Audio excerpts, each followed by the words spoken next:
Hi, I'm Lorna Slater. I'm one of the new co-leaders of the Scottish Green Party. I'm also the engineering project manager at Orbital Marine Power. And I'm Patrick Harvey. I'm also a co-leader of the Scottish Greens, and I'm a regional MSP for Glasgow. So we thought we would do a podcast together. Hopefully we'll be able to do these fairly regularly to give you an update as to what's going on in the party. Yeah, and it's been a rather exciting time. We've normally during the summer everyone gets a little bit of a breather because a lot of years you've just come out of an election. This time round, we've suddenly had to start fighting another election because there's a by-election up in Shetland.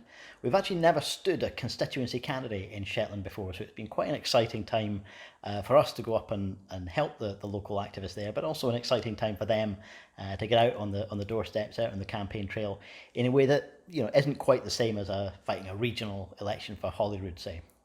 And I was up there the week before, and I travelled up on the ferry in one of the dreaded sleep pods. That's how it was introduced to me. And you've just spent the night in the dreaded sleep pod. How did that go? Well, I spent 2 nights in a row on the ferry, and on the way up, managed to book a bed in a shared cabin, which I think physically it's a bit more comfortable, but I found it just a little bit of an uncomfortable space to be in because it's quite cramped and you're in with, quite close quarters with three other people that you've never met before. So I wasn't sleeping much more than an hour or two in little bits through the night. So by the time I was in the sleeping pod on the way back, I was utterly shattered. So I actually slept quite well on the way back. It was perfectly comfortable.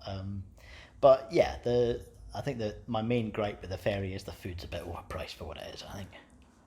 I think the transportation issues seem to be very close to the Shetlanders' hearts. Certainly, both the travel to the islands, many people were complaining about the pods, that there weren't enough cabins on the boat. There aren't any, apparently, cabins reserved for Shetlanders, so they often get taken by visitors. And also the inter-island ferries. I don't know, were people speaking with you about these things as well? Yeah, a bit. And actually, that was the reason I was there. The first time I ever went to Shetland 10 years ago was for a parliamentary inquiry into ferry services. It was the first time Holyrood had an inquiry into that subject, so I think it was trying to be a bit too broad. It was trying to address everything in all parts of Scotland where there are ferries. So it was it. I don't think that inquiry really burrowed down into the detail as much as it could, but there was certainly even then a real feeling about mismanagement of the inter-island ferries, the need to replace some of those vessels, and I'm trying to remember which company was running the Northlink ferry at the time. It's now Serco. Serco, I know. It's now Serco, which is also screwing up the Caledonian Sleeper and evicting asylum seekers in Glasgow, and basically just one of these massive companies that takes on any contract for anything. I think I'd like to think that the service would be run better if it was run by a company that's interests were clearly about the island community. Um, but also, we do need to be investing properly in these vessels. There are huge opportunities for much more fuel efficient, energy efficient vessels, um, and that would reduce the price as well. Whether it's publicly or privately run, you're not going to get a kind of high infrastructure, kind of high capital intensive service unless you invest in it. And yes, a lot of those vessels, especially the smaller inter-island routes, still need replacing and should be replaced with vessels that are cheap to run so that the ticket price is cheap as well. Well, something I'm quite interested in is, so as you know, I work in tidal power, tidal energy, and the project that I work on is in Orkney. And something that we've been doing with our clean energy that we've produced is actually producing hydrogen, Yeah, which is it's a clean source of energy. And in somewhere like Orkney or Shetland, where they aren't connected to the grid but have loads and loads of renewable energy, it's something they can do with their electricity, is convert it to hydrogen. And I know there is some projects going on to convert ferries to hydrogen, that's inter-island right. ferries, which would be really interesting.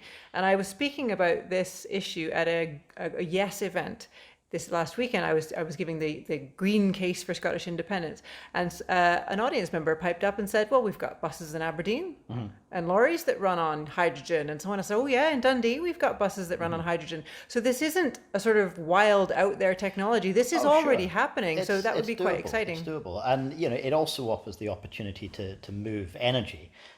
So the ferry, if it's being provided with hydrogen on one island in an island group, can provide can ferry some of that across to the other islands, so that they've got that. If they don't have renewables of their own, they can use that for domestic uses on the smaller islands. So the ferry becomes a mode of transport, but it also becomes an energy conduit as well. That's really interesting. And for people who don't know and who might be a bit worried about that, hydrogen fuel cells are actually very old technology. They had them on the space shuttle in the 80s. And when you put hydrogen and oxygen together, which is the process involved, you get water, which is clean.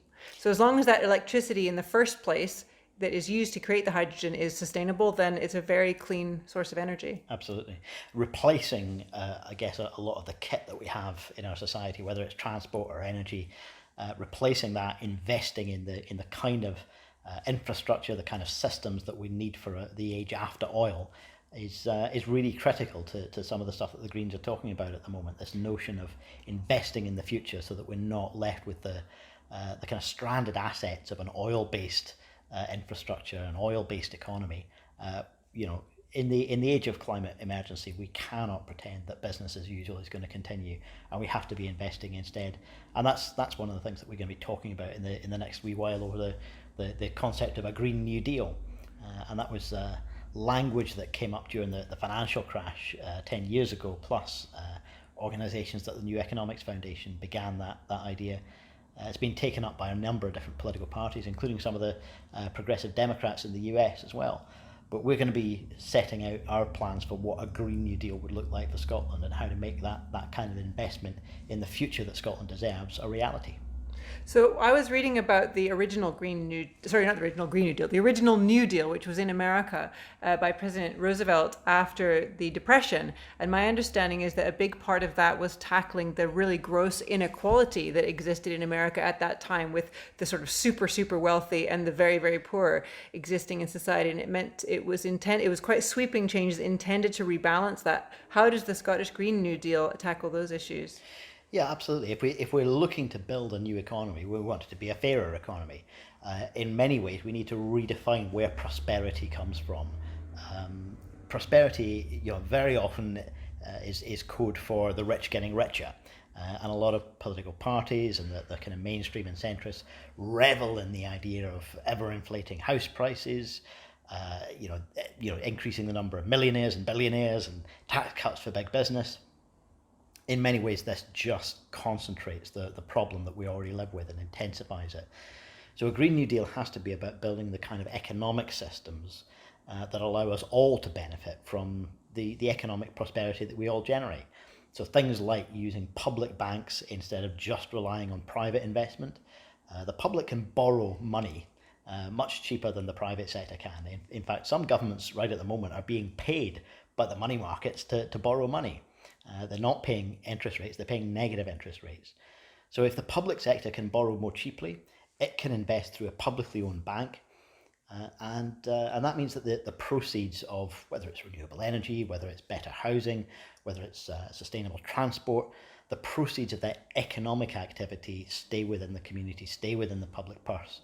And you've also got much more ability to ensure that jobs that are generated in those supply chains are also staying within the local economy. Brilliant. So we've got other things going on in the party. We'll be launching our Scottish Green New Deal this week. Yeah, that's going to be coming out soon, and we're going to follow up that broad paper by zeroing in on some of the individual sectors that we want to put new ideas into, new energy into. So things like manufacturing, as well as continuing the green energy revolution. And of course, the other thing we've got going on just now is we've got our eyes on Holyrood 2021 elections. Absolutely. And the party's just started a selection process to encourage people to come forward and put themselves in the queue to get selected to be an MSP. So as you probably know, within the Scottish Greens Women's Network, we've been running our Take a Stand campaign to encourage women to come forward. Within the party, we're going to have lists in every region in Scotland, and those lists need to have 50% or more. As far as I'm concerned, we could have women in every position on every list. So then you'd be out of luck. But we need at least 50% women or more on those lists. So we're trying to encourage women to stand. It's something that I think we've had problems in the past where standing feels like putting yourself forward or putting your head above the parapet. And I really want within the party that to become normal, that we think Yeah. of standing as something that everybody does. It's normal. It's not standing against someone. We're all standing together. So it's part of a culture change within the party, and also inviting women and non-binary people and people from all different backgrounds, different ages, different experiences, disabled people, people who are carers, artists, professionals, to have a real diversity of candidates. Because well, you can tell me, but I certainly feel that Parliament would be more functional if it really represented the diversity that is present in Scotland. Absolutely. I think it's what the party needs, and it's what the Parliament needs as well. People should be able to look at their Parliament. They should be able to look at all political parties and see, a group of people who seem familiar instead of seeming like some kind of weird subset who are all political geeks. Look, let's be honest. Politics is always going to attract a certain kind of person who's interested in politics. Not everyone is like that. Some people want politics to happen and they want it to happen well, but they want to get on with their own lives. But there's a huge opportunity, I think, to broaden the appeal and to make people see that standing for election isn't something scary. In just the same way as better voter education in schools needs to, send young people that kind of encourage them to see that voting isn't just something that geeks do. Voting is normal. We also want to see people standing and taking part in decision making, for that to be normal as well. And I wonder, in the work that the Women's Network has done, has that, my guess is that it's connected very strongly with the kind of new intake of members that we've had since 2014, because the party has changed in such a massive generational way. What do you think of the younger members, the newer members, the more recent recruits, and the energy that they put into the party? I think that's probably what we're seeing, Patrick, so I'm a surger myself. I joined after the independence referendum, as did so many thousands and thousands of people, literally. Absolutely. At that time. And I think what we're seeing now is the surge members sort of having bubbled up their way through. We've worked our way up the ranks, we've volunteered behind the scenes, and now that I think there is some fresh energy there to take on some new challenges. I think we're at a great place in the party. We've got new leadership, we've got new structure, we've got our active members kind of coming up through the ranks, and climate emergency has never been more mainstream or more on people's minds. So I think we've got an exciting couple of years ahead of us to get to Holyrood. Absolutely. It's one of the things, actually, just coming back to Shetland, Deborah, our candidate there, was reflecting on conversations she's had with people who are looking at images of the Amazon on fire and just feeling helpless, feeling, what on earth can I do about it? We need to not give in to that feeling of helplessness. We need to, kindle the kind of optimism and hope that the likes of the school strike movement have been creating. Hope can be hard work. It can be difficult feeling hopeful when we look at the state of the world around us. But if we can do that, we're going to be able to change Scotland and the world.